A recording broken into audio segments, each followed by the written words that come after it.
Bueno, buenas noches a todos. Entonces, esta es la monitoría para el parcial final, que recuerden lo tienen mañana de 12 a 2 de la tarde en el salón CP202. Pues vamos a abarcar los temas que ustedes me pidieron, que eran infecciones de la vía respiratoria, enfermedades exantemáticas y otitis. Me dijeron otitis y pues yo me voy a concentrar en otitis media aguda, que digamos es pues la que deben saber manejar bien para ahorita el curso. Entonces, pues vamos a empezar primero con enfermedades de la vía respiratoria. Entonces, esta parte, digamos que no se las voy a explicar toda, pero es importante que pues tengan claro cuáles son los sonidos patológicos, eh, digamos, de cada una de las patologías que vamos a ver. Entonces, que sepan que están las sibilancias, que se puede dar por obstrucción, roncus, y los crepitantes que se pueden dar por acumulación de mucosas, por infecciones.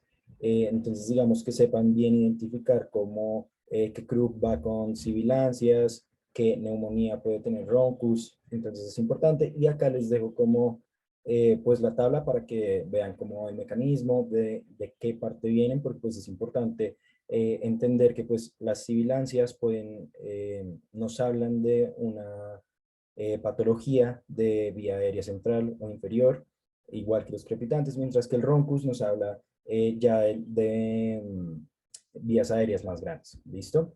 Entonces, lo primero que vamos a empezar es con bronquiolitis. Entonces, pues la bronquiolitis, muy importante, que es la más frecuente en los niños menores de un año. Entonces, en ese primer episodio sibilante que va a llegar el niño, con el que va a llegar el niño, más que todo cuando es menor de un año, pues ya saben que va a ser una bronquiolitis. Entonces, solo por epidemiología, digamos que eso ya lo pueden sacar. Otra cosa importante es que la bronquiolitis no repite. Entonces hay varios papás que les dicen, como no, mi hijo ha tenido 3 episodios de bronquiolitis, pues eso no es así, ¿listo? A uno solo le da bronquiolitis una vez en la vida. El agente etiológico, el más encontrado es el virus sincitial respiratorio, es el más frecuente, en el 70 al 80% de los casos. Después le siguen otra vez los virus, el rinovirus, bocavirus, adenovirus, un montón de virus, pero el más importante, porque, o sea, el 80% de los casos, prácticamente todos, virus sincitial respiratorio. ¿Listo? Entonces, ¿cuáles van a ser las características? Entonces, lo que les decía, va a ser el primer episodio agudo de sibilancias, más común, y va a ser más común en los niños menores de 24 meses. O sea, los niños menores de 2 años es donde se va a presentar este episodio agudo. Esto también tiene que ver con el desarrollo de los receptores para los estreptococos. Acuérdense que esos receptores se desarrollan entre más o menos los 2 y 3 años, por lo que todos los cuadros anteriores a esto pues van a ser de origen viral. ¿Listo? Listo, entonces va a ser este primer episodio agudo de sibilancias, van a tener disnea expiratoria y van a tener pródromos catarrales. Es decir, que probablemente previo a la bronquiolitis, pues ellos habían tenido algún cuadro de infección viral que terminó desembocando en la bronquiolitis. Entonces se caracteriza por la inflamación aguda, edema y necrosis de las células de los bronquiolos, que aparte también les va a dar hipersecreción de moco. Entonces, ¿cómo se van a presentar estos pacientes? Esto es importante que lo sepan, que es como la definición de lo que les vayan a decir como síntomas de vías respiratorias altas. Entonces, siempre que les digan síntomas de vías respiratorias altas, les van a estar hablando de rinorrea, de estornudos, de tos que puede estar acompañada o no de fiebre, ¿listo? Entonces, tienen que tener claro qué significa que les digan síntomas de vías respiratorias altas. Eh, Empiezan así, luego a las 24-48 horas los pacientes pueden evolucionar a una tos persistente, que pues todo esto va a estar acompañado de irritabilidad, hiporexia, pueden tener episodios eméticos por la tos. Entonces es común que digan que el niño ha tenido un par de episodios eméticos porque le daban ataques de tos en los que de pronto se podía poner un poco cianótico en el área peribucal, y pues terminó haciendo episodios emesis secundarios a la tos.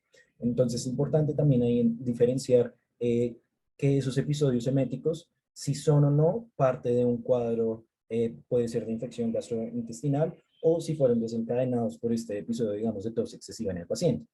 Estos pacientes van a estar taquipnéicos, van a tener esa disnea expiratoria, van a tener las sibilancias, que pueden estar acompañadas o no de crepitantes, y pueden progresar a pues, tener dificultad respiratoria.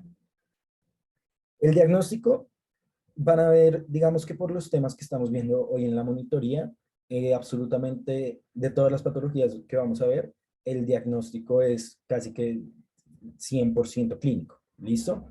No cínico.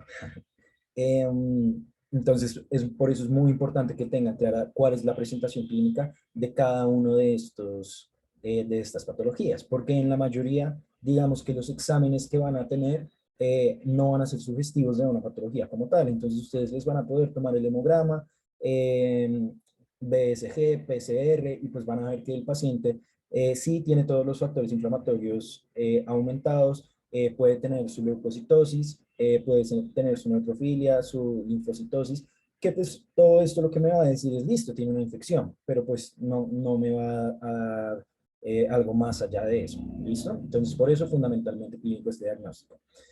Como les decía, las pruebas complementarias no suelen ser tan necesarias y es importante tener en cuenta cuáles son los indicadores de gravedad de ese paciente, que entonces cuáles son. El primero, que es de todos los pacientes, que no estén comiendo o que estén vomitando todo lo que comen. Que presenten letargia, es decir, que presenten alteraciones en el estado de conciencia, que tengan aparte de eso historial de apnea, que tengan taquipnea para la edad, que tengan aleteo nasal, tiraje subcostal, que tengan quejido respiratorio o que tengan cianosis. Entre los diagnósticos diferenciales, cosas que deben tener en cuenta, tosferina, que es la produce la bordetella pertussis, neumonía. Nosotros no vamos a hablar de neumonía porque pues según sus resultados del primer parcial como que era algo que en la que en realidad casi nadie tuvo mal, pero pues si tienen preguntas de eso me lo pueden hacer. Aspiración de cuerpo extraño, crisis asmática. Importante, aspiración de cuerpo extraño, y es que es uno de los diagnósticos diferenciales que siempre deben tener. Entonces, pues, ¿qué pasa? Los niños, muchas veces por miedo a que los regañen, ellos no les van a decir si se tragaron una moneda, alguna pepa o algo. ¿Listo? Hace poquito atendimos a un niño en urgencias porque tenía dolor de oído, fue el médico domiciliario, lo trató como una otitis media aguda, le dio su amoxicilina y le seguía doliendo hasta que terminaron yendo a urgencias, le hicieron la otoscopia y resultó que el niño se había metido un papel y le daba miedo decirle a los papás. ¿Listo? Entonces, pues es importante siempre tener en cuenta que la aspiración de un cuerpo extraño, pues es posible. Listo, entonces, muy importante establecer la gravedad. Digamos que en pediatría muchas cosas son de cómo se ve al niño, de este niño se ve bien, se ve malito, hay algo que se llama apariencia tóxica, que es como le dicen los pediatras, ¿sí? Entonces, ¿se ve o no se ve tóxico? Em, Sin embargo, pues si ya quieren utilizar algún score como específico, está este, que entonces nos da un puntaje dependiendo de las cosas que vaya teniendo este paciente. Entonces, si tiene de 0 a 3 va a ser leve, si tiene 4 a 5 moderado, y si tiene 6 o más puntos, pues va a ser una afección grave, ¿listo? Que nos evalúa la escala de Wood-Downs. Nos evalúa la saturación de oxígeno del paciente, la frecuencia respiratoria, si tiene las sibilancias expiratorias, qué tan grave las tiene, y el uso de músculos intercostales. ¿Listo? Entonces, esto en realidad no se lo tienen que aprender, digamos que son puntos claves que sí tienen que saber. Entonces, por ejemplo, el niño está saturando menos de 90, entonces pues yo ya de una estoy pensando en que tenga una afección grave, ¿sí? Em, Algo importante a tener en cuenta. Yo, por ejemplo, la mayoría de la información que saqué para la monitoría la saqué de la Asociación Española y de guías estadounidenses. Pero entonces, ¿qué pasa? Que nosotros tenemos, pues, obviamente una altura diferente a Europa, diferente a Norteamérica.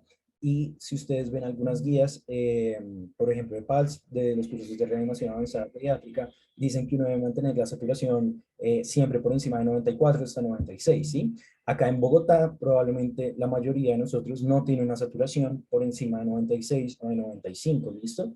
Entonces, digamos que estos puntos de corte que ven acá de mayor a 95% en aire ambiente, pues esto si ustedes van a urgencias pediatría y le toman la saturación a los niños, pues de una los puede estar mandando a una puntuación de 2 ya para ese primer ítem, ¿sí? Porque la mayoría pues pueden tener 91, pueden tener 92 y pues van a estar perfectos, porque es lo esperado para la altura de Bogotá. ¿Listo? Entonces el tratamiento, igual que muchas de las patologías respiratorias que vamos a ver, sintomático, medidas de soporte. Entonces yo tengo que tener en cuenta con estos pacientes siempre, eh, bueno, el requerimiento de oxígeno. Entonces, pues digamos, si llega a necesitar o no, pues como la mayoría de los días dicen por encima de 92, acá los doctores pues suelen poner por encima de 92, pero pues por encima de 90 digamos que está perfecto. La desobstrucción nasal, esto creo que les alcanzó a salir para el parcial pasado. Entonces acá lo importante es asegurar la permeabilidad de la vía aérea, ya que esto nos va a permitir mantener una adecuada ventilación. Entonces, esta desobstrucción nasal, ¿con qué se hace? Se hacen lavados con jeringas, se suelen coger las jeringas de 10 cc y les pasan suelo fisiológico por la nariz. eh, Elevación de la cabecera de la cuna, oxigenoterapia, que pues es la que ya les dije, el requerimiento de oxígeno, o sea, eso ya depende de cuánto el niño necesite para que mantenga una saturación por encima del 92%. Los broncodilatadores, digamos que esto es un sí y un no, en realidad no hay una evidencia clara con ninguna, ¿listo? Entonces, el salbutamol, lo mismo, no tiene evidencia clara, pero a algunos pacientes les va bien con el salbutamol. Bueno, pero entonces no es que para todos los pacientes pues les vayan a dar o que sea algo obvio que toque darles salbutamol. En realidad, pues si se fijan en el mecanismo de la inflamación, no es el mecanismo como tal con el que el salbutamol podría ayudar. Entonces, digamos que sí va a ayudar un poco, pero pues no va a ser, digamos que no va a ser fundamental en el tratamiento. Adrenalina nebulizada, básicamente el mismo mecanismo del salbutamol, y el bromuro de patropio sí definitivamente no sirve, ¿listo? Acá indicaciones de ventilación mecánica no se las tienen que saber, pero pues saber que existen, ¿listo? Pero pues no, en el parcial no les va a salir. Entonces, este es un resumen de lo que ustedes deben hacer con el paciente que les llegue con una bronquiolitis aguda. Entonces, lo primero es el triángulo de aproximación pediátrico, que eso significa ese triangulito que hay arriba justo de ese titulito. Y ahí ustedes definen si el paciente está inestable o estable, y pues ahí lo siguen evaluando. Entonces, si está inestable, evalúan el fallo cardiorrespiratorio, y si no está, pues ya hacen el score que vimos. Si sí, pues hacen todo lo de la reanimación. Entonces, pues digamos, para eso no lo tienen que saber ahorita. Y con el score, o pues digamos con la clínica, ustedes ya lo clasifican en leve, moderado o grave, y pues ya ahí siguen el manejo de este paciente. Igual, si se fijan, pues en realidad el tratamiento pues no es complejo. Acá, digamos que cuando se hospitaliza, no suele ser porque requiere oxígeno, ¿sí? Pero pues no, la principal etiología es viral, entonces no se le suele dar antibiótico. La adrenalina, el salbutamol, acá por eso están con asterisco, digamos que son para digamos que aspectos como para pacientes específicos, pero pues lo que les decía, en realidad no tiene una evidencia clara. El acceso venoso, la monitorización, pues lo mismo de todos los pacientes hospitalizados. Cuando ya está grave, pues digamos que al paciente se le pone de todo. Entonces la oxigenoterapia con reservorio, adrenalina, monitorizar, el acceso venoso. Eh, se puede evaluar la necesidad de ventilación mecánica. Y ya cuando mejore, pues vamos ya disminuyendo, ¿sí? Pero entonces, pues ya saben, el tratamiento principal de la bronquiolitis aguda, pues son las medidas de soporte, ¿listo? En cualquier momento, pues yo acá puedo ver el chat, me pueden ir interrumpiendo, si quieren hablar, pues levantan la mano, me interrumpen, ¿listo? Listo, ahora vamos a pasar con la bronquitis aguda. Entonces, básicamente la diferencia es el punto de la vía pulmonar que se va a inflamar. Entonces, si son los bronquiolos o los bronquios, ¿listo? Entonces, esta es lo mismo, la inflamación aguda de la mucosa bronquial, que suele ser una enfermedad autolimitada. Se caracteriza por tos, que puede o no tener expectoración, que puede o no ser purulenta. Importante, esto es de Estados Unidos, la novena enfermedad más común en los pacientes ambulatorios. Agente etiológico, influencia A y B son el principal agente etiológico de la bronquitis aguda, seguido por los virus para influenza, virus sincitial respiratorio, y en casos mucho más raros está el Bordetella pertussis, Mycoplasma pneumoniae y otros que pues digamos que ya uno los pensaría en pacientes inmunocomprometidos. ¿Listo? Importante de todas las enfermedades de la vía respiratoria, son muy dependientes de las estaciones del año.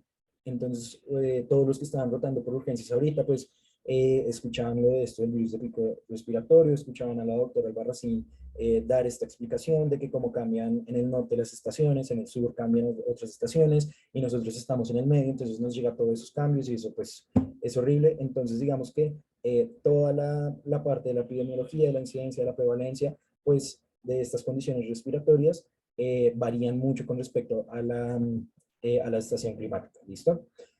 Presentación clínica. Entonces, el principal más importante, el paciente va a tener tos, ya sabemos, con o sin expectoración, que pueda no tener, que pueda no ser purulento. Esta tos le va a durar aproximadamente 5 días, puede llegar a persistir hasta 3 semanas y se han reportado diferentes casos en los que puede durar de más de mes y medio. ¿Listo? Suele acompañarse también de un prodromo catarral, porque la bronquiolitis aguda suele estar, la bronquitis aguda suele estar, digamos que detonada por una infección de la vía respiratoria alta. Entonces, por eso, acuérdense de los síntomas, rinorrea, congestión nasal, todo esto, y pueden estar acompañados de esa malestar general, acompañada de fiebre y cefalea. Estos pacientes también pueden tener una dislea leve, que puede tener sibilancias y puede tener roncos. Diagnóstico, lo que les decía, principalmente clínico. Las pruebas complementarias, yo se las voy a pedir, la radiografía, el hemograma, todo eso, en el caso en el que yo esté sospechando de neumonía. Bueno, en la fundación, a la mayoría de los pacientes sí les mandan el panel viral, porque pues para tener, digamos que más herramientas para confirmar el diagnóstico, ¿listo? Entonces, es para que lo tengan en cuenta. El tratamiento, entonces, ya saben que es una enfermedad autolimitada, entonces, pues se podría resolver sola. El tratamiento sintomático, dependiendo de la gravedad que tenga pues el cuadro, y pues no se recomienda el uso de antibióticos. ¿Listo? De esto no les voy a hablar mucho, por lo mismo, porque les fue muy bien, pero pues me pareció que valía la pena como tenerlo. Entonces, pues lo único que vamos a ver de asma es básicamente este cuadro. Entonces, en el cuadro con niño con asma, lo mismo, lo primero siempre es el triángulo de aproximación pediátrica, triángulo de evaluación pediátrica. Entonces, yo aquí defino si este paciente está inestable o estable, y yo ahí pues defino mi conducta. Entonces, ahorita en esta materia, digamos que los casos suelen ser el paciente estable, ¿listo? Porque en el paciente inestable, que es el que ya tiene una falla respiratoria, en el que tiene un paro cardiorrespiratorio, se les evalúa es en el PALS. Bueno, entonces, el niño que llega con la crisis asmática, que está estable o con leve dificultad respiratoria, entonces se hace toda la anamnesis, se confirma que el niño tenga asma, se evalúa el nivel de gravedad y se revalora el ABCD, la vía aérea, circulación, se hace el triángulo de aproximación pediátrica, que era circulación, aspecto, respiración, y se evalúa entonces leve, moderado o severo. ¿Listo? Y ya el esquema, pues ustedes lo saben, los 3 puff cada 20 minutos. Realmente yo las dosis no me las sé, de cuánto se supone que debe tener cada puff, y no se las preguntan, ¿listo? Entonces, pues por eso pueden estar tranquilos, pero sí es importante que sepan cuáles son los medicamentos que yo le doy a estos pacientes. Entonces, en el leve, yo sé que a él sí o sí le tengo que dar el salbutamol. Recuerden que el salbutamol es un agonista de receptores adrenérgicos de corta acción, ¿sí? Entonces, el salbutamol a nosotros solo nos va a servir para estos episodios agudos de asma. Bueno, no nos va a servir ni para prevenirnos ni para darles el manejo a largo plazo. Entonces, por eso es que acá en leve les sale que deben también evaluar si les dan corticoide oral. En moderado o grave, yo le doy la oxigenoterapia, le doy el salbutamol con el bromuro de platropio y el corticoide oral. En este paciente, en el que necesita este manejo crónico, yo a él le dejo diferentes inhaladores, ya relacionados con otros receptores, acetilcolina, le dejo los corticoides, como el bromolipratropio, le dejo los corticoides, ya como profilaxis para estos episodios de las crisis agudas. ¿Listo? Listo. Entonces, CRUB es una que sí, siempre pues deben tener muy clara. Y esta tiene una particularidad. Entonces, CRUB en principio hace referencia eh, a la clínica que esté originada de la inflamación en la laringe y la vía aérea subglótica.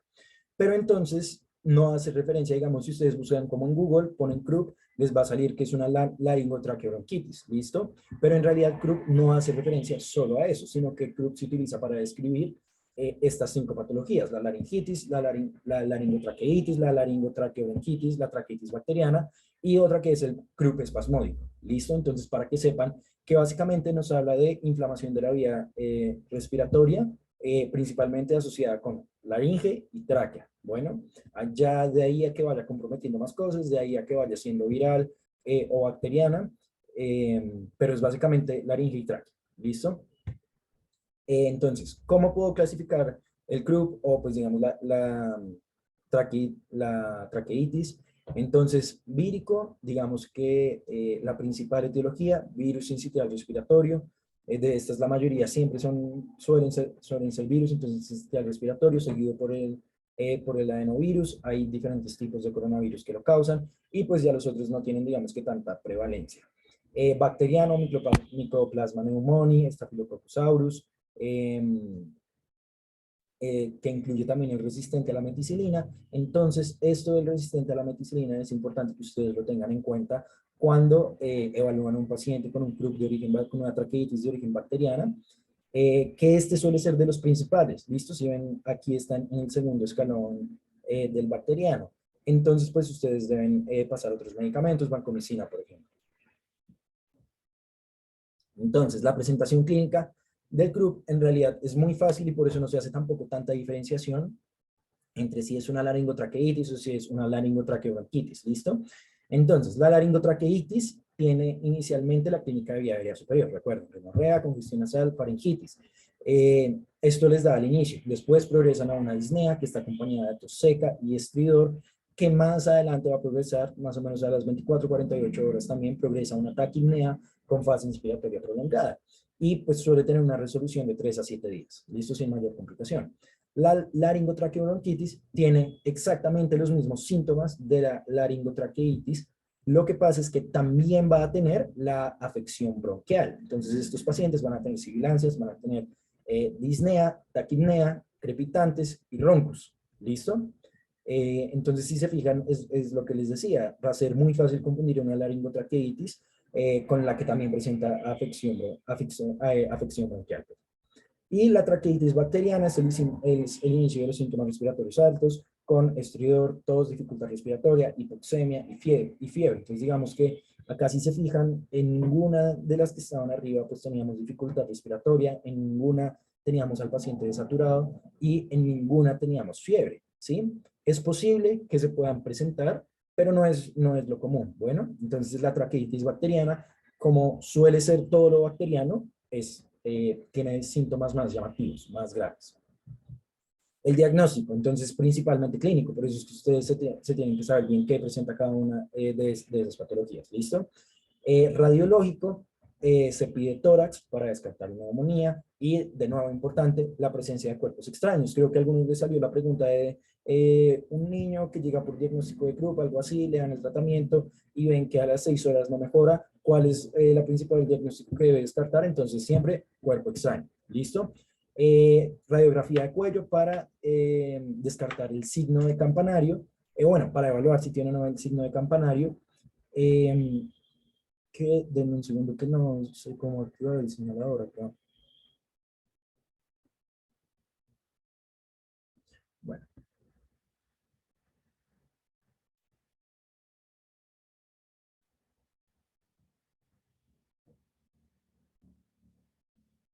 Bueno, el signo del campanario, que básicamente es este espacio que ven acá en la tráquea. Ahí creo que todos lo están viendo señalado, que es ese como atrapamiento de aire, ¿listo? Y la radiografía, pues ustedes siempre la piden también para verla de frente, antero-posterior, y también la piden lateral, porque lateral también pueden ver la distensión de la hipofaringe, que eso lo pueden ver acá señalada, está con las flechas súper claras, ¿listo? El análisis de sangre inespecífico. Entonces, lo que les decía, la mayoría de esos pacientes ustedes les van a tomar un hemograma y en urgencias muy seguramente les van a tomar un hemograma, pero pues que en realidad lo único que se busca son dos cosas. Entonces, primero, ver que mi paciente esté teniendo una respuesta inmunológica adecuada. ¿Listo? No es normal que yo llegue a ver al niño con esta sintomatología y que vea que tiene digamos, unos leucocitos muy disminuidos, que vea que también está anémico, ¿sí? Como que vea que no está respondiendo de la forma en la que espero que responda, ¿listo? Pero entonces, bueno, y la otra es pues ver que sí está respondiendo de la forma en la que espero y pues que tenga los signos de infección normales, que son la leucocitosis, la neutrofilia, o la linfocitosis. ¿Listo? Entonces, en estos pacientes se pueden presentar los leucocitos en rango normales, incluso bajos o elevados, muy dependiente del paciente, pero suelen presentar un predominio de neutrófilos o de linfocitos. Bueno, pero lo que les decía, muy en específico. Uno evalúa más es que ahí el niño sí está respondiendo de una forma más o menos adecuada dependiendo de la sintomatología. Es decir, en este paciente que apenas está con el inicio de los síntomas catarrales, pues yo espero sí que tenga los leucocitos normales abajo, pero en este paciente que ya está con la traqueitis bacteriana, pues yo no esperaría eso, ¿listo? Entonces es importante siempre evaluar el estado inmunológico del paciente. Listo. Tratamiento clínico, medidas de soporte. Entonces, muy importante, ¿qué deben saber de este? La epinefrina racémica, ok, prednisolona, sí, o sea, esos son importantes tenerlos en cuenta, pero el principal es la dexametasona, ¿listo? La dexametasona acá dice oral, pero acá en la fundación se da principalmente intramuscular. Bueno, es una sola dosis de 0.15 miligramos por kilogramo hasta máximo darle 10 miligramos. Eh, Acá dice, ok, se la puede dar hasta 3 dosis, eso depende de la gravedad, pero lo que les decía, para los pacientes que pues les vayan a poner a ustedes en los casos, se le da solo una dosis de dexametasona intramuscular, ¿listo? Las complicaciones son muy raras en estos pacientes eh, y tienen un espectro muy grande, entonces pueden ir desde obstrucción de la vía aérea por todo el proceso inflamatorio que ellos están teniendo, hasta llegar a un paro cardiorrespiratorio, ¿listo? Pero entonces, digamos, son complicaciones que ustedes van evaluando dependiendo de la severidad de la enfermedad. Listo, entonces, ¿alguien tiene preguntas de enfermedades de la vía respiratoria?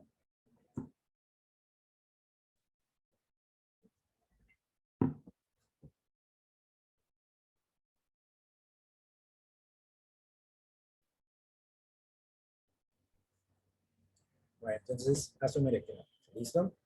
Em, Vamos a pasar entonces a exantemáticas, que yo sé que es un tema que puede ser confuso y enredado y que pues en realidad no alcanzaron a ver tanto porque la clase la tuvieron como ya súper encima. Bueno, entonces intenté agrupar las más importantes y con las características principales y espero pues que se les quede lo más claro. Entonces, características del exantema y algo fundamental es que el diagnóstico de todos es prácticamente, sí, sí, más que cualquier otra enfermedad, pero es 100% clínico, ¿listo? Entonces, ¿ustedes qué tienen que evaluar? Las características del exantema. Entonces, el tipo de lesión, el color de la lesión, la distribución, el patrón morfológico, a mí no me parece que sea tan importante porque las otras tres cosas, el tipo de lesión, el color y la distribución, son más, pueden llegar a ser más, digamos, indicatorias de cada una. Entonces, que ustedes sepan si fue morbidiforme, pues digamos que no es tan importante porque ustedes en realidad, si se fijan, cada uno va a tener un patrón que, o sea, apenas lo vean, ya más o menos van a saber qué tipo de patrón es y va a ser más importante ver eh, cuál es el tipo de lesión que tiene. ¿Listo? Los antecedentes del paciente, muy importante, la vacunación, acuérdense que hay varias exantemáticas que se previenen con la vacunación, el historial para ver si ya tuvo alguna o no, para pues ir acortando mis diagnósticos diferenciales y los síntomas y signos acompañantes. Entonces, como les dije, digamos que ya con las características del solo exantema, ustedes deberían estar casi que 100% seguros de cuál tienen. Sin embargo, hay diferentes cosas el cuadro del pródromos que va a tener, que a ustedes les puede ayudar a guiar, digamos que sus diagnósticos diferenciales. Si el paciente en este momento tiene el exantema y a la vez está teniendo fiebre, si el paciente tuvo fiebre y después le dio el exantema, sí, como que otros síntomas tiene, entonces ya van a ir viendo que van a hacer cosas que sí les puede ayudar, ¿listo? pero las cosas que me parecen más importantes, tipo de lesión, el color y la distribución, ¿listo? Las otras no dejan de ser importantes, obviamente, pero esas tres son las principales. Entonces, primera, enfermedad mano, pie, boca. Entonces acá, como les decía, distribución yo creo que ya es muy clara. Entonces, en el caso que sea que ustedes le digan que el niño tiene algo en la mano, algo en los pies y algo en la boca, ustedes ya de una tienen que pensar en esto, ¿sí? Entonces ahí, como les decía, no necesitan ver el tipo otra cosa, sino que ya con solo la distribución ya ustedes van a tener su diagnóstico principal. Ya van a tener su diagnóstico principal. Entonces, ¿cuál es el agente causal? El principal es el Coxsackie virus A16, pero también hay otros enterovirus que lo pueden presentar. La transmisión, como sea oral, fecal o por gotas. Importante saber si los rangos de edad, no tanto, pero pues que sepan que, digamos, un niño de 15 años no les va a llegar con mano, pie, boca. El pico de esta enfermedad suele estar entre los 3 y los 10 años de vida y tienen un periodo de incubación que para el parcial no se lo tienen que saber tampoco, de 2 a 14 días, ¿listo? Esta enfermedad sí presenta pródromos, le suele durar de 1 a 10 días a 2 días y puede ser, y suele ser fiebre, malestar general y los dolores musculares, que son las mialgias. Acá a la derecha está la imagen que pueden ver cómo le afecta en la A, que está la mano, en la B el pie y en la C la boca. Entonces, características. Este es un exantema vesículo-papular. Esta parte de la vesícula es, digamos que principalmente asociada a la parte del exantema que le va a salir en la boca. ¿Y qué es importante? Va a tenerlo en la mucosa también y va a ser dolorosa. Entonces, ustedes tenían una pregunta del exantema, que esa pues se les anuló porque no les entraba, pero que decía que era un bebé, no me acuerdo de cuánto, que no estaba tolerando el tetero, el biberón, algo así. Entonces, y que tenía exantema en la boca. Entonces, ¿qué les estaba diciendo eso? Que al chino le dolía cuando se intentaba comer. ¿Listo? Entonces, es importante que sepan, las vesículas que le salen en la boca a estos manes son dolorosas. Lesiones ovaladas con halo eritematoso, principalmente en las otras partes, ¿listo? En los pies y en las manos. Y suele dar en la superficie palmoplantar de los dedos, de las piernas, y también puede llegar a comprometer glúteos. Complicaciones no son frecuentes, son muy raras, están más asociadas pues, a deshidratación y a las convulsiones febriles por la fiebre que puede tener. El diagnóstico, como les dije, clínico. También hay técnicas de detección directa, pedir el antígeno, raspados, pero pues en realidad es algo que no es necesario, ¿listo? Diagnósticos diferenciales a tener en cuenta: la varicela, el herpes y la herpangina. La herpangina es esto que ven ahí en la foto, esas placas blancas en el fondo del paladar blando. ¿Y por qué es importante? Pues porque este tipo de lesiones en la boca, pues como tener categorizada cuáles son las diferentes enfermedades que dan estas lesiones en la mucosa oral. Tratamiento clínico, las medidas de soporte. Si tiene fiebre, pues le manejan la fiebre. Si está deshidratado, pues le manejan la deshidratación y él prácticamente que autorresuelve. Bueno, prácticamente no, él autorresuelve. ¿Listo? Pero muy importante, hidratación. No sé por qué, pero estos pacientes sí tienen una tendencia alta a deshidratarse. No sé por qué, pero entonces para que eso lo tengan en cuenta. Rubiola, producida por el rubivirus, que es parte de los togavirus, RNA, tiene un periodo de incubación de 13 a 23 días. También tiene un pródromo. Si se fijan, la mayoría de los cuadros prodrómicos de estos pacientes pues van a ser cuadros catarrales. ¿Listo? Entonces, el de estos, hay algo importante que sí deben saber para esa evaluación, digamos, de estas características importantes cuando estén diagnosticando exantemas, y es que la intensidad de la fiebre los va a ir guiando también a qué tipo de exantema puede tener. Entonces, la rubiola suele tener una fiebre leve o solo una febrícula, ¿sí? Lo mismo, suele tener una febrícula, ¿listo? Mientras que acá en la enfermedad mano, pie, boca, la fiebre suele ser un poco más alta, ¿listo? También estos niños se pueden presentar con conjuntivitis. El signo de Forchheimer puede estar en el 20% de los casos, y son estas lesiones también en la mucosa oral que ven en el paladar blando y duro del paciente. ¿Listo? Importante, la mitad de estos pacientes son asintomáticos y solo se van a presentar con el exantema. Características: Entonces, esto es otra de las cosas que en la historia los pueden ir guiando. Entonces, como veíamos en mano, pie, boca, pues en la mano, en la piel, en la boca, ya acá en la rubiola vamos a tener que empieza en la cara y tiene un avance cefalocaudal, ¿listo? Además de esto, va a tener una descamación leve. El exantema es maculopapular y es de color rosado. Y pues acá está el ejemplo de cómo el niño tiene toda la espaldita llena de ese exantema. Ellos van a tener, el exantema se va a solucionar entre 1 a los 3 días y ellos van a tener linfadenopatías suboccipitales, retroauriculares y cervicales que, importante, les van a doler. ¿Listo?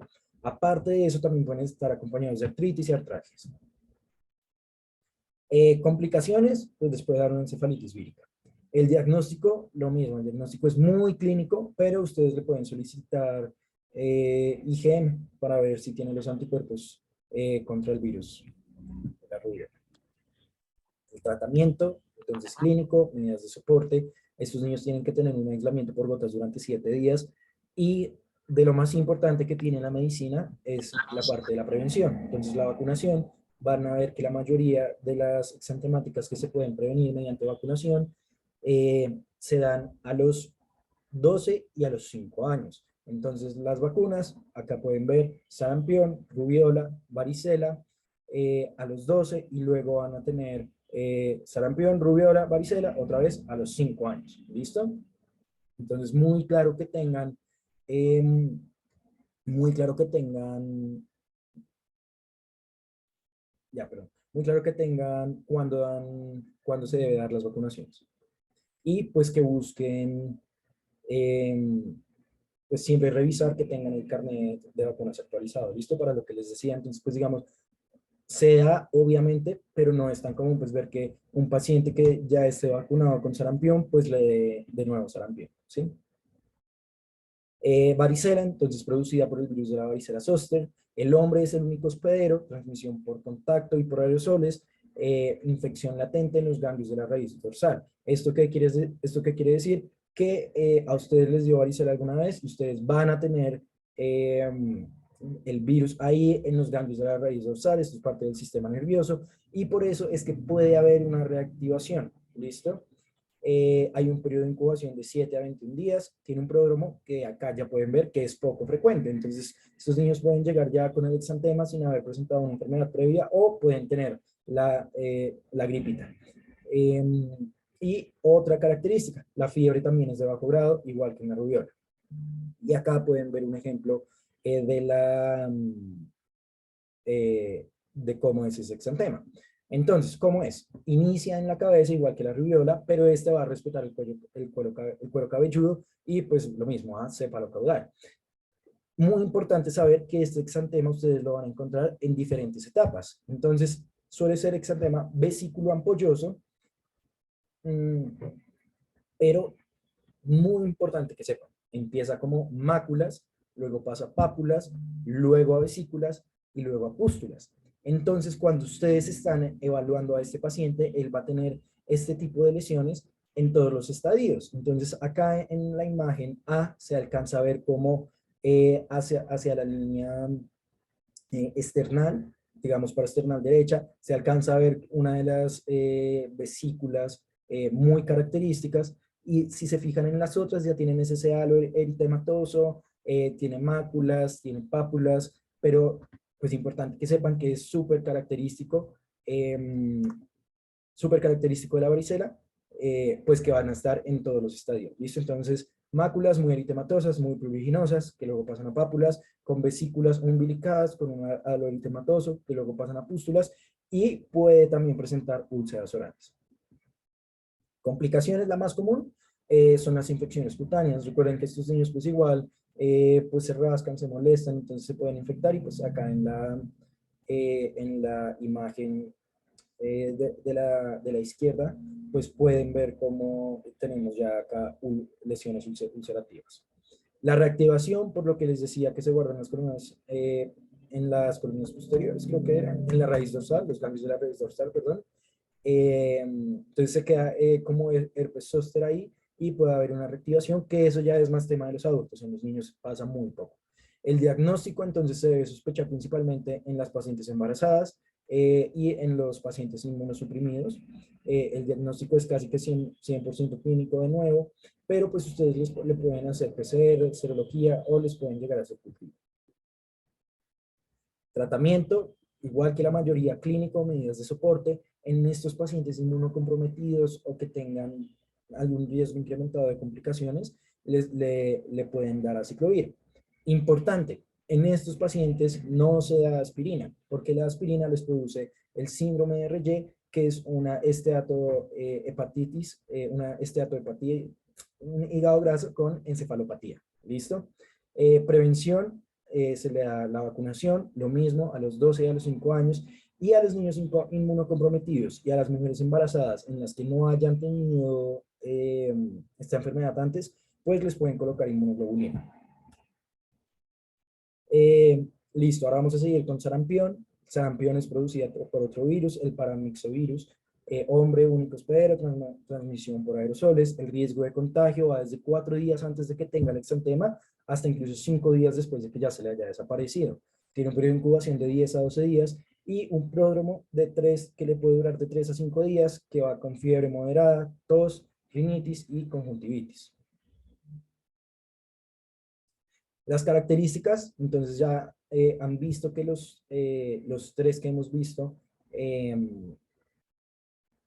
rubiola, bueno, de los 4, 3 de los que hemos visto, rubiola, sarampión y varicela, tienen una progresión cefalocaudal, ¿listo? Entonces pues inicia en cuello y en la región retroauricular y va bajando. Importante, estos pacientes tienen adenopatías. Las adenopatías en los exantemas se dan porque hay una replicación pues del virus en los nódulos linfáticos, entonces pues por eso es que se les inflama. En estos van a tener un exantema eritematoso, maculopapular, morbidiforme, no pruritíco. Listo, importante que es no pruritíco. No cambia con la digitopresión, ahorita vamos a ver uno que sí cambia, que hay una imagen súper clara. También pueden tener esplenomegalia y pueden tener una resolución en 3 a 4 días. E importante, pueden tener una desescamación fina furfurácea.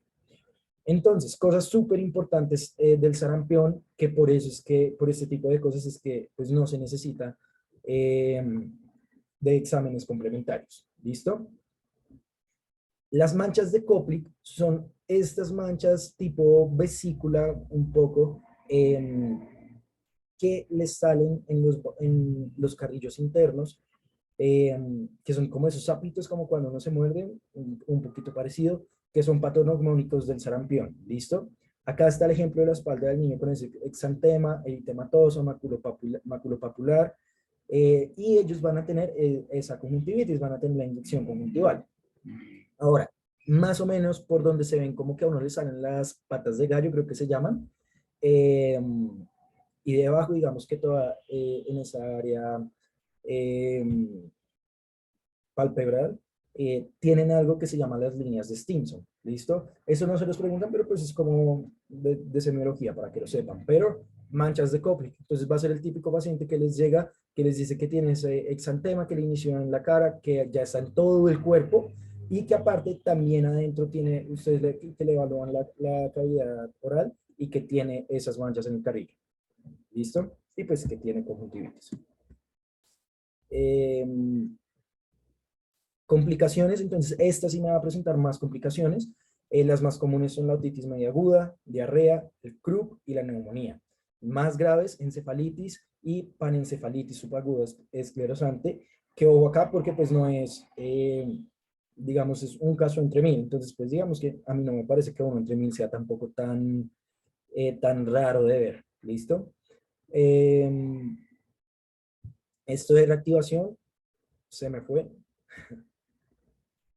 de esa diapositiva, entonces esto no va acá, ¿listo? Para que no se vayan a confundir. Diagnóstico clínico, pueden hacer una RT-PCR en la secreción nasofaringea. El IgM no sirve para nada porque se puede detectar después del mes en el que ellos se hayan infectado, entonces pues a una de nada les sirve que hace un mes tuvo esa enfermedad, ¿listo? La PCR se la pueden hacer si no están seguros, le toman muestra de la secreción nasofaringea y eso pues sí pues puede servir, pero el principal diagnóstico entonces es clínico. Y pues acá a la izquierda de la pantalla pueden ver un ejemplo una otoscopia en la que hay una membrana timpánica comprometida, que no se las voy a explicar porque ya vamos a pasar a otitis.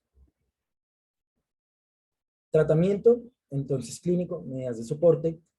Yo realmente no tengo muy claro y busqué y no me pareció tampoco tan claro lo que decían, pero a ellos se les da también vitamina A y en la fundación yo solo vi a un paciente que tenía sarampión y pues lo vi con la doctora Cristina y la doctora Cristina le dejó vitamina A. Entonces pues no se tienen que saber la dosis, pero que se sepan que a los pacientes con sarampión se les da vitamina A. De nuevo, la prevención, vacunación, otra vez 12 y 5 años. Esto es imposible que se les olvide porque son 12 y 5 años para exantemáticas, ¿listo? Y son sarampión, rubiola, varicela, sarampión, rubiola, varicela. Las tres se repiten al año y a los 5 años, ¿listo? Listo, entonces pasamos con fiebre escarlatina. Entonces, el agente es el Streptococcus pyogenes y se da principal, pues, característicamente por la exotoxina eritrogénica que libera los Streptococcus pyogenes.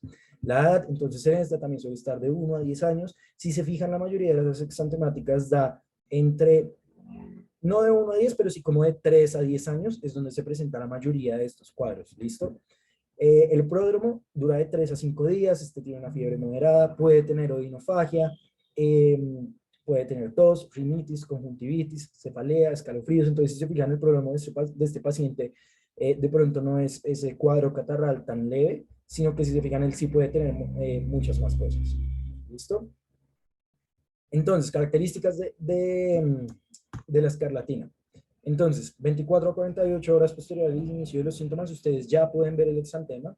Esta también me va a presentar petequias en el paladar y, muy importante, en el inicio del cuadro me va a presentar la lengua blanca, como eso de que el paciente está deshidratado, y en 4 a 5 días posteriores la lengua se le va a poner así roja. Entonces, por eso es que ustedes la ven como lengua en fresa, ¿listo? El exantema es micropapular, confluente y lo van a tener descrito también como papel de liga. Importante, respeta el triángulo nasolabial, que eso se conoce como fascias de Filatov, triángulo de Filatov, se conoce de varias formas, que es entonces en esta imagen que ven acá de este niño, vean acá, estoy subrayando cómo le respeta este triángulo. ¿Sí? Vean que el exantema le compromete acá los cachetes, acá se alcanza a ver, incluso un poquito por acá, pero acá en el triángulo al lado el área nasolabial no le está comprometiendo el exantema, ¿listo? Entonces, esas son las fases de Filatov. Entonces, eso va a ser muy característico de esta enfermedad. Siguiendo con las características, ellos van a tener algo que se conoce como las líneas de Pastia. Entonces, las petequias que se van a dar en estos pacientes van a estar, digamos, que comprometiendo más eh, no sé cómo decirlo, los pliegues del cuerpo. Eso, pliegues, se me dio la palabra. Entonces, aquí, como pueden ver, en las axilas, en los pliegues inguinales, ven ese, digamos, que mayor volumen de petequias que van a ir formando las líneas de Pastia. Importante, a los 4 o 5 días se está resolviendo y va a tener una descamación gruesa que va a comprometer plantas, pies, dedos y las áreas periunguiales. Entonces, cuando dice descamación gruesa, es que de verdad, pues estos niños parecen lagartos y ahí alcanzan a ver las manos de este niño, cómo se le está cayendo literal, o sea, está mudando de piel. ¿Listo? Complicaciones, estos tienen muchas que pues varía mucho del estado inmunológico del paciente. Entonces, neumonía, pericarditis, meningitis, hepatitis, fiebre reumática, un montón de cosas, pero importante que se pueda acompañar de glomerulonefritis. Esta me parece que es más común y que es muy importante que la tengan en cuenta porque no es tampoco tan fácil de ver. Diagnóstico, casi que 100% clínico, como les decía. Entonces, si ustedes se vuelven acá, entonces pues es este paciente con la lengua en fresa, con el exantema en prácticamente todo el cuerpo, en la cara, pero que tiene el triángulo blanco en la boca. Entonces, eso es patognomónico de la escarlatina. ¿Listo? Laboratorio, se puede hacer el cultivo, se puede hacer el test de detección rápida de antígeno con el frotis faríngeo, pero pues lo mismo, pues no es algo fundamental. Tratamiento, a estos pacientes se les da penicilina B. La dosis no me la sé, no se la tienen que saber. Si no les funciona, alergias, pues amoxicilina, eritromicina, pues pueden probar macrófagos. Listo. Eritema infeccioso, también conocido como quinta enfermedad. Eh, en, en esta, pues, esta se da por el parvovirus B19, suele dar entre los 4 y 10 años, entonces tienen lo que yo les decía, más o menos de 3 a 10 años es donde se dan todas estas vainas. Periodo de incubación de 4 a 28 días y la mayoría pues van a ser asintomáticos en su periodo prodrómico, ¿listo? Entonces, características, estos niños van a tener 3 fases del exantema. Y la primera y la que es patognomónica de esto y que nunca en la vida se les va a pasar, es que el niño va a parecer como si lo hubieran abofeteado, ¿listo? Entonces, si ustedes ven acá, cuando hablábamos de la fiebre escarlatina, eh, él va a tener también este exantema en la cara que le compromete los cachetes, con la lengua, y este tipo de cosas van a tener cosas más acompañadas, otras cosas que lo acompañen, pero en cambio en este niño va a ser la principal característica que va a tener, que no va a tener, por ejemplo, el triángulo de Filatov, van a ser esas mejillas abofeteadas, ¿listo? Entonces se ve así, nosotros vimos uno de urgencias y literal llega el niño y él tiene así los cachetes rojísimos, entonces ese signo es patognomónico del exantema infeccioso.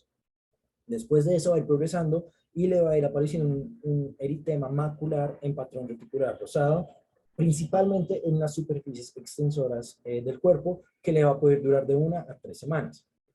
Van a tener, después de eso, van a tener, bueno, el eritema reticular, pues acá lo pueden ver en el muslo del niño.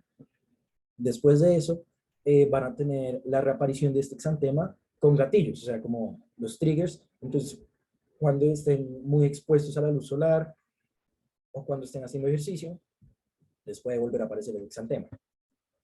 Complicaciones, de nuevo, varía dependiendo del estado inmunológico del paciente. En muchas yo les he dicho como, no, son raras, no sé qué, pero pues digamos que eso es como en toda enfermedad, varía mucho dependiendo del estado inmunológico del paciente. Entonces las pocas complicaciones que les he dicho de cada una son como las principales que dan, ¿listo? Pero pues obviamente puede tener complicaciones muy graves dependiendo del tipo de paciente. Se les da artritis, artralgias, pueden llegar a tener una plasia medular grave, principalmente en inmunocomprometidos. Diagnóstico de nuevo clínico, los laboratorios pues los pueden tomar, medición de IgM, cero conversión de IgG, la PCR en los pacientes inmunocomprometidos y diagnósticos diferenciales. Entonces yo esto se los dije cuando estábamos haciendo la retroalimentación del parcial. El tema como en alas de mariposa que pueden ver en esta muchacha que ya está un poquito más grande, es muy característico del lupus. Entonces, esto es un diagnóstico diferencial que deben tener muy en cuenta. El ICPA también se puede parecer un poco. Tratamiento sintomático, medidas de soporte. Listo, entonces, enfermedad de Kawasaki, esta enfermedad es una vasculitis multisistémica, entonces es un proceso inmunológico. En el 85% de los casos va entre los 6 meses a los 5 años. El pródromo es de una fiebre que le dura más de 5 días. Entonces, importante que la enfermedad de Kawasaki va a tener una fiebre más larga, digamos por un periodo más largo de tiempo que las otras exantemas. Va a tener conjuntivitis y va a tener también, adenopatías. Entonces ya antes de llegar a eso, de nuevo el diagnóstico es clínico y acá en la foto, o sea, ustedes pueden ver que este niño en verdad parece como si estuviera drogado, o sea, vean la conjuntivitis, el eritema, o sea, entonces es muy característica la clínica de la enfermedad de Kawasaki.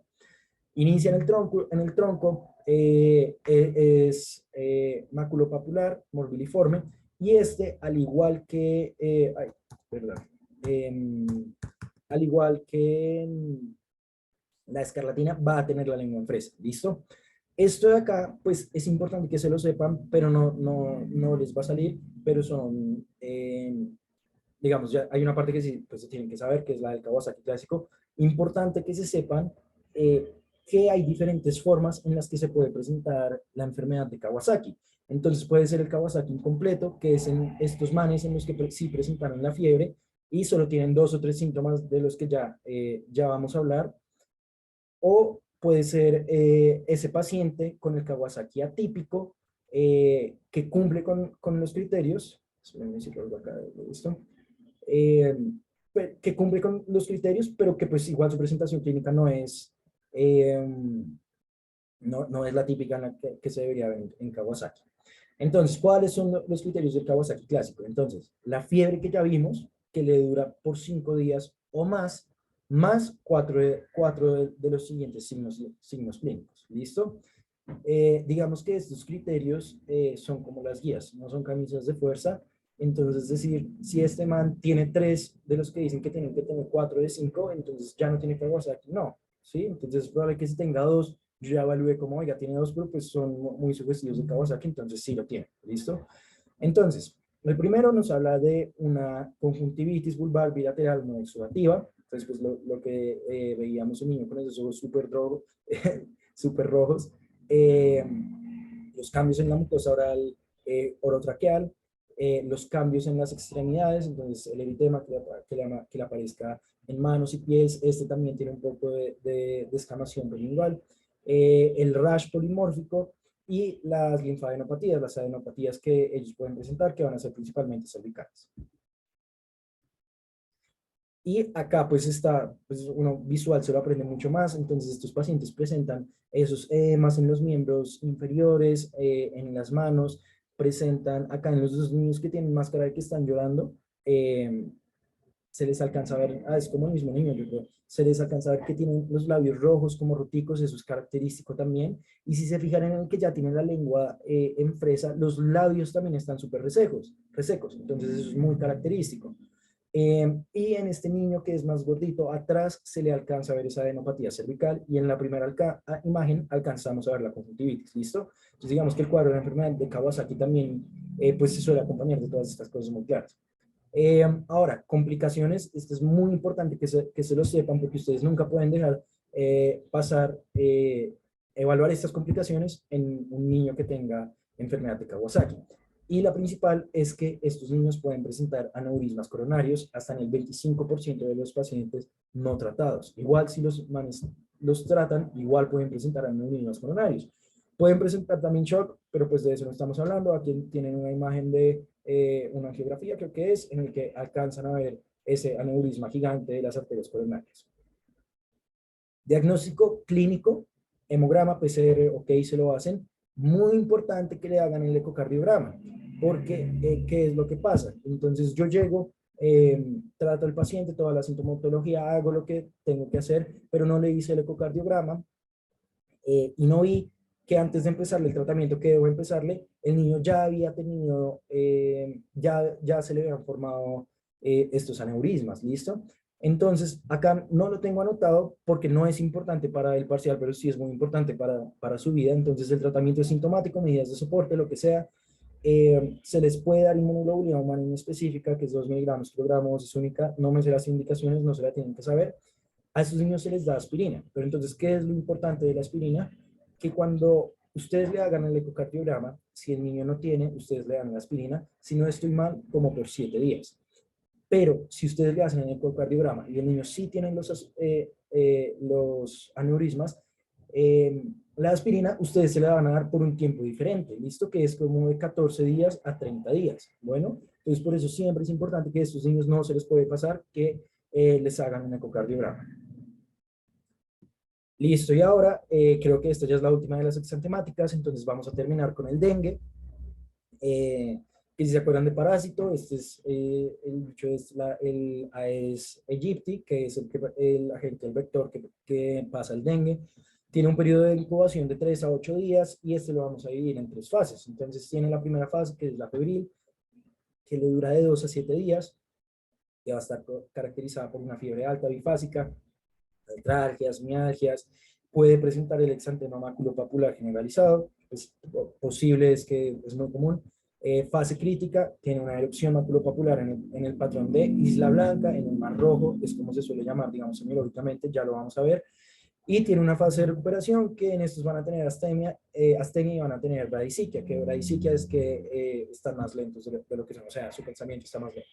Entonces, como veíamos en la fase crítica, tienen esa erupción maculopapular en patrón, que se conoce como islas blancas en un mar rojo. Entonces, la mayoría de los exantemas no se den a la digitopresión. En eso ustedes pueden ver que no sé si es un adulto o es un niño, de pronto es un adulto porque se ve como con una masa muscular, digamos, grande, y que una mujer adulta, entonces pues eso sugiere más que sea un hombre, le está tocando la espalda, le está haciendo presión y al retirar las manos, ven como el exantema cede a la digitopresión, ¿listo? Entonces, por eso es que son islas blancas en un mar rojo.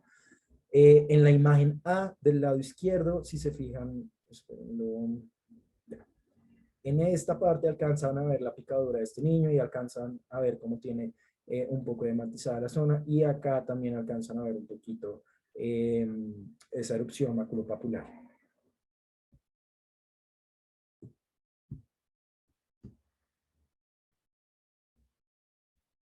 Complicaciones. Entonces el dengue grave es más común en los niños que en los adultos y puede haber una reinfección con un segundo grupo serotipo. ¿Listo? Entonces ustedes pudieron haber tenido dengue, pero se les puede volver a dar dengue porque es otro tipo de dengue que el que les dio. ¿Listo? El diagnóstico en el periodo febril, ustedes le pueden tomar PCR y en el periodo no febril le toman anticuerpos. Entonces, esta parte sí es importante porque esto sí me va a servir mucho para el diagnóstico. Entonces, puede ser muy clínico el diagnóstico del dengue, porque va a llegar este niño diciendo que el man viene de Neiva, que viene de Girardot, de Melgar, va a tener la picadura. Entonces, digamos que ustedes ya saben que por las zonas en las que estuvo, zonas endémicas, pues estuvo en contacto con eso y pues por la clínica pues ya pues van juntando cabos, ¿listo? Sin embargo, si el niño llega todavía en la fase febril, ustedes le van a pedir PCR. Entonces, aproximadamente esta fase les dura de 5 a 7 días. Apenas se le acabe esa fase febril, ustedes le van a pedir son anticuerpos contra el dengue. ¿Listo? Eso quiere decir que más o menos a los 5 a 7 días ustedes les piden los anticuerpos. Bueno, la prueba del torniquete es una vaina en la que ustedes como que cogen, le aprietan el brazo, están ahí un tiempo, no me acuerdo cuánto, y lo sueltan y ven de qué tan, cuántas petequias le están apareciendo y, y qué tanta masa alcanzan, qué tanta superficie abarcan, ¿listo? Pero pues no es una prueba en realidad con mucha sensibilidad ni especificidad, la verdad. La clasificación de la gravedad del dengue, pues acá la tienen, esto de nuevo, pues no se lo tienen que saber ahorita muy grave, pero pues digamos muy bien, pero digamos que la característica principal del dengue grave, que también se conoce como dengue hemorrágico, listo, que entonces acá en la parte roja lo pueden ver en el apartado 2, sangrado grave, segunda evaluación del sangrado grave, listo, entonces pues es importante, si este man está sangrando, yo ya lo empiezo a clasificar como el dengue grave. Tratamiento clínico y medidas de soporte. Entonces, dependiendo de qué tan mal de qué tan mal estén estos manes, pues ustedes van escalando en el tratamiento y les van dando los signos de alarma. Entonces, acá, pues digamos, no les voy a leer cada una de las cosas, pero pues si tienen fiebre, ustedes les tratan la fiebre, si tiene dolor, el principal, pues ya saben que siempre es acetaminofén, 10 a 15 miligramos cada 6 horas. Y pues aquí hay cosas que tienen que tener cuidado, no aplicarles inyecciones para el manejo de la fiebre, no es necesario, no darles aspirina, no hacerles baños con alcohol, esto pues más de ahí yo creo no dejar que un niño al cuidado de otro niño, ¿listo? Listo. ¿Alguna duda con respecto a estas temáticas? Me pueden decir por el chat o ahí.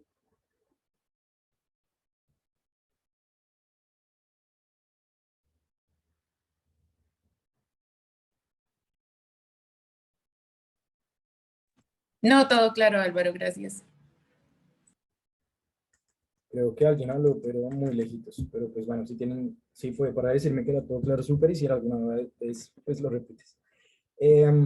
Entonces, ahora vamos a pasar a otitis media. ¿Por qué otitis media? Porque es la que, digamos, tiene más impacto ahorita en términos del parcial. ¿Listo? Algo característico, que de pronto si le sale otitis externa, que pues es el signo principal de la otitis externa, es que les duele a la movilización del pabellón auricular. ¿Listo? Con la otitis media, pues van a ver que a los niños pues les está doliendo todo, pero entonces es muy importante que ustedes aprendan a diferenciar si al niño le dolió porque ustedes le movieron la oreja y eso le produjo el dolor, o le dolió como porque él sabe que le duele la oreja, entonces apenas, pues el oído, entonces apenas medio se le acercan, le está doliendo. ¿Listo? Entonces, la otitis media la vamos a dividir en dos categorías principales. Entonces, la primera es la infección aguda, que va a ser la otitis media aguda, que es en la que nos vamos a concentrar. Y la segunda es la inflamación, pero que también va a estar acompañada de un derrame del oído medio, que puede ser la otitis media no supurativa secretora o la otitis media con el derrame. ¿Listo? Entonces, la incidencia principalmente se da en los niños de 0 a 2 años de vida, o sea, principalmente en los 2 primeros años de vida de los niños. Muy raro ver a un niño de 18 años con otitis, pero pues pasa un montón. Más del 80% de los niños para los 3 años ya han tenido un cuadro de otitis media. Es la causa más frecuente de consultas pediátricas en los Estados Unidos y acá yo creo que es de las primeras. Factores de riesgo en el sexo, entonces hay algunos artículos que dicen que le da más a los niños que a las niñas, pero esto no está tan claro, y hay otros que dicen que en realidad da igual, entonces pues digamos que el sexo no tiene que ver. La raza, lo mismo, es que depende mucho de los estudios, entonces los estudios de los gringos dicen que le da mucho a los asiáticos y vainas así, o sea, son vainas que en realidad no tienen importancia. Nivel socioeconómico bajo, esto está más relacionado a la exposición como de factores ambientales que pueden tener los niños que estén criados en un ambiente que tenga un nivel socioeconómico bajo. Entonces, por ejemplo, el humo de tabaco. El tabaco no es exclusivo para los ricos, pero digamos que todos estos tóxicos que entran por la vía aérea, el humo, desechos, vivir al lado de industrias que pues, tengan desechos aéreos, están asociados con un nivel socioeconómico bajo, entonces por eso es que esto es más como de exposición, ¿listo? Las estaciones del año, como les decía, con los picos de virus, con los cambios de estaciones, pues se puede aumentar la incidencia de otitis media, y el hecho de que los niños estén en contacto con niños que tengan factores de riesgo. Entonces, por ejemplo, en estos niños que vienen de semana de receso, que vienen de Girardot, que estuvieron en la piscina, que llegaron al jardín, al colegio, y se juntan con el niño que en cambio no viajó. Entonces, pues a estos niños terminan dándole, a los dos les termina dando la otitis, ¿listo? Importante, lactancia materna, solo lo mencioné acá, pero la lactancia materna es un factor protector para todo, ¿listo? Entonces, otitis media aguda, el agente etiológico principalmente, Streptococcus pneumoniae, es el más prevalente para la otitis media aguda, seguido de Haemophilus influenza y seguido de Moxarella catarrhalis en una mucho menor proporción. En los recién nacidos y lactantes chiquitos, importante que el más común en ellos es Staphylococcus aureus, no es el pneumoniae, sino el aureus. Virus incitial respiratorio y rinovirus, esos son algunos de los virus que me puede causar la otitis media aguda. Sin embargo, en los estudios dicen que se les toma el antígeno para evaluar si lo tienen, y parece que ellos tienen estos virus, pero a su vez tienen no solo el sincitial respiratorio, sino que tienen el rinovirus y terminan teniendo algún otro tipo de bacterias o de otros virus incluso. Entonces, pues no es claro si el virus sincitial respiratorio por sí solo o el rinovirus por sí solo puede producir la otitis media aguda, ¿listo? Una complicación habitual de los niños es que ellos pueden realizar bronquiolitis, pueden terminar con bronquiolitis, y algo importante que deben saber es que es muy común que estos niños eh, hayan tenido una infección de la garganta y después le hayan llegado con esta otalgia, ¿listo? El dolor del oído. Entonces, ¿esto por qué es? Acá, espérense por esto. Ustedes ven en los adultos como tenemos la trompa de Eustaquio, que es esta combinación, este canal que nos une acá la membrana timpánica, nos comunica la membrana timpánica con la cavidad nasofaringea, ¿listo? Orofaringea, nasofaringea, pues están muy cerca. Y si se fijan, en los adultos tiene esta morfología que es más ascendente, ¿listo? Entonces, por eso no es tan común que los adultos con gripa, con infecciones de la garganta, presenten otalgia. Mientras que en los niños, fíjense que la trompa de Eustaquio está mucho más paralela. Entonces, por eso en ellos es más común que las infecciones que les estén comprometiendo la garganta, las vías respiratorias altas, les lleguen más, pues puedan producir otalgia, produciendo la otitis. ¿Listo? Presentación clínica, entonces estos niños van a tener la otalgia. En los más chiquitos, evaluar un niño con otitis media, un niño chiquito con otitis media es un complique porque les está doliendo, no de pronto mucho, pero sí van a estar demasiado irritables. Entonces, pues digamos que su evaluación es complicada. Los niños pueden llegar a presentar fiebre y en algunos casos puede ser el único signo que presenten. Por eso es que en absolutamente todas las consultas ustedes deben hacer otoscopia en todos los niños, ¿listo? Digamos que a mí me parece que la clínica de los adultos es muchísimo más fácil, mientras que en los niños pues la clínica suele ser muy variada, bueno. Entonces la fiebre en los niños pues les puedes dar un montón de cosas. En realidad no es que hayan visto muchos casos de adultos con fiebre sin foco, ¿no? Eso de fiebre sin foco es un tema de pediatría. Entonces, pues en los niños con fiebre que no tengan un foco aparente, siempre sospechar de infecciones del tracto urinario, pero siempre hacerles de una también la otoscopia. Listo, no solo en los que tengan fiebre, sino en todos los niños, siempre hacerles otoscopia.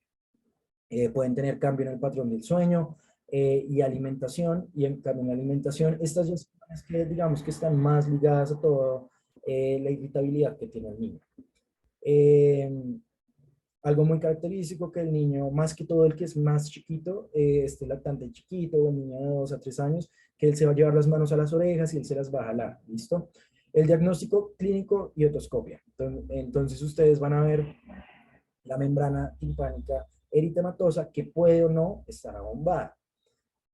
Entonces, acá en la imagen A, ustedes ven una membrana timpánica íntegra, ven que no tiene, ven acá, no tiene derrame, que el derrame se suele ubicar acá.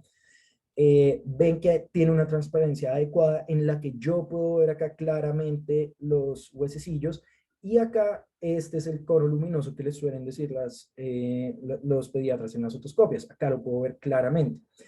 Ahora, en la imagen de la izquierda, vean cómo el conducto auditivo, que se alcanza a ver en esta parte, está súper eritematoso. La membrana timpánica en general también está súper eritematosa y está muy abombada. Y tiene, bueno, no, este no tiene pérdida, pero sí tiene una deformidad del cono luminoso. El cono luminoso suele ser algo así. ¿Sí? Como un conito. Este pues ya lo tiene, digamos que mucho más amplio. ¿Listo? Importante que la membrana timpánica esté eritematosa, esto es algo que prácticamente siempre se tiene que ver.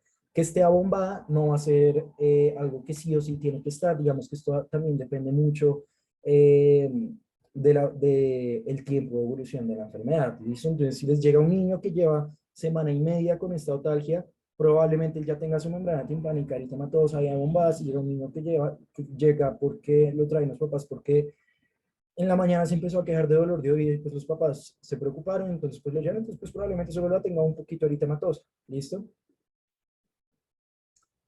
Complicaciones. Entonces, acá tienen una lista muy grande de complicaciones, tienen las características clínicas, no se las voy a leer ni les voy a explicar todas, les separé acá las más importantes. Mastoiditis aguda con periostitis. La mastoiditis aguda es una complicación en la otitis media que como la neumonía y la meningitis no se les puede pasar en cuanto a la clínica, ¿sí? A ustedes no se les puede pasar la rigidez nucal, no se les puede pasar el abombamiento de la fontanela en un neonato o en un lactante.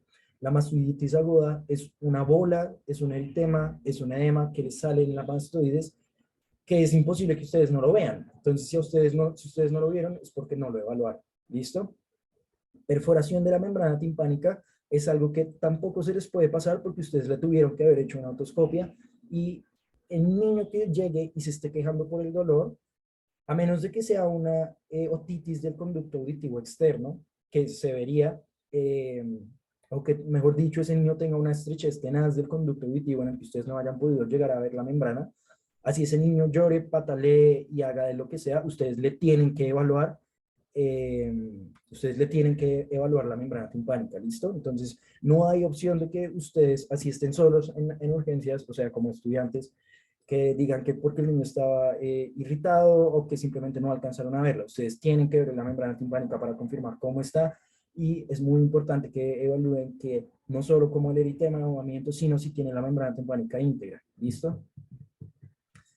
Entonces, ¿con qué imagen yo me voy a apoyar para el diagnóstico de la mastoiditis aguda para ver qué tantas estructuras me está comprometiendo? Entonces, yo le voy a pedir un ATAC con contraste. Entonces, por ejemplo, acá están viendo el caso de un paciente que le piden un ATAC con contraste porque tiene una mastoiditis, y en la TAC se alcanza a ver esta acumulación acá que está muy claramente señalada con las flechas de un absceso subperióstico, ¿listo?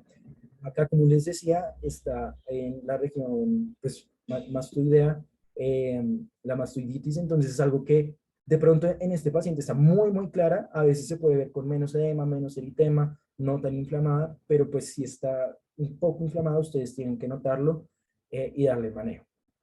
El tratamiento sintomático, medidas de soporte, tratan las complicaciones si la tienen o no. La amoxicilina. Entonces, esta es una duda que ahorita estamos, eh, ahorita estoy resolviendo con la doctora. Entonces, pues las guías dicen diferentes cosas. Acá tengo, pues me voy a saltar acá de una vez. Eh, Esto es algo que se me fue en esta. En estos niños no se les da no se les da 3 dosis al día, sino se les da 2 dosis al día de amoxicilina. La dosis es 90 miligramos por kilogramo al día y se lo dan de 7 a 10 días. ¿Listo? Eh, ¿Qué es muy importante de acá?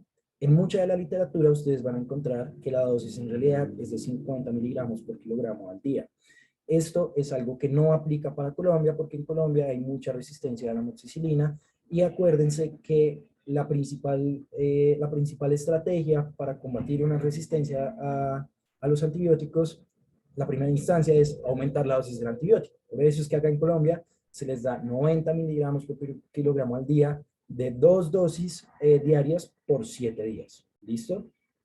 Entonces acá en el lado izquierdo de la pantalla les dejo un esquema de cómo pues deben evaluar al niño, que si se fijan al final, mm, creo que no está acá. Si se fijan acá, amoxicilina, amoxicilina, amoxicilina, amoxicilina, ¿listo? Estas son otras cosas acá para evaluar, que es el paciente que le damos de alta, que les damos eh, los signos de alarma, pero básicamente todos se le tienen que dar, a todos se le tienen que dar amoxicilina. Acá retomando el tratamiento, entonces es muy importante que tengan esto en cuenta, la amoxicilina, porque se le da, porque me ataca el neumococo, me ataca la influenza, me ataca la moralexa, entonces pues me cubre todos los principales, ¿listo? Si yo quiero no, si yo veo que puede ser, si yo hace poquito le di amoxicilina y me llegó con esta infección, si de pronto le hago el cultivo y me salió otra vaina, yo puedo evaluar darle amoxicilina con ácido clavulánico o le puedo dar ceftriaxona, ¿listo? La posología, acá la tienen de nuevo claro, 2 tomas diarias. Entonces la amoxicilina para la otitis media aguda sea en 2 dosis al día. Bueno, acá también les dejé de subrayar la amoxicilina con ácido clavulánico, que igual 90 miligramos kilogramo al día con 2 tomas diarias. Dice durante 10 días, pero pues es de 7 a 10 días. En la fundación creo que lo están dando solo 7 días. Otra cosa, entonces, el paciente pues no va a mejorar ahí mismo, pero uno espera que entre las 48 y 72 primeras horas posterior al tratamiento, el paciente haya tenido cierta mejoría. Entonces, si entre ese rango de tiempo el paciente no ha mejorado, entonces yo empiezo con otras cosas. Entonces, si yo le inicié amoxicilina, entonces le doy amoxicilina clavulanato, o le puedo dar la ceftriaxona. Si inicié con ceftriaxona, puedo pasar a darle acitromicina o le puedo hacer una timpanocentesis. ¿Listo? Que esos son en los que definitivamente no responden al tratamiento de segunda línea. Bueno, y listo, entonces esa era toda la monitoría, que pues como les dije no me parecía que tenía sentido como repetir todos los temas que habían visto, porque pues ya les había dado una monitoría como de muchos temas. Si tienen alguna duda, alguna pregunta, pues me pueden hacer, me la pueden escribir. Si algo no les quedó claro de la monitoría, yo ahorita les corrijo las cosas que les dije, como eso de 2 dosis y lo que se me fue del herpes en sarampión, creo. Ahorita se los corrijo. Y apenas se descargue el video, pues les subo las presentaciones y las diapositivas. ¿Listo? Sobre el parcial de mañana, la doctora no me ha mandado las preguntas. Nosotros lo que hicimos fue pedirle a todos los doctores que mandaran por lo menos 5 preguntas cada uno de ellos. Entonces, pues, Todos se supone que mandaron por lo menos 5, hay algunos que mandaron 2, otros que mandaron 3, realmente no sé cuáles fueron, las vi por encima y son muy parecidas a las preguntas del primer parcial. Mm, la dificultad es más o menos la misma, y yo supongo que también van a ser 50 preguntas, ¿listo? Y van a tener pues, el salón yo lo saqué de 12 a 2, yo no espero que se demoren tanto, pero pues si alguien necesita las 2 horas, pues yo no tengo problema. Y creo que no tengo más que decirles. Sí, ahorita la doctora estoy esperando a que me mande las preguntas que ella escogió para el parcial. Si veo algo de pronto que sale que no les dije en la monitoría, algo que de pronto sea muy específico, pues yo les comento y les doy recomendaciones. ¿Listo? Ya voy a dejar de grabar y si tienen alguna duda o algo.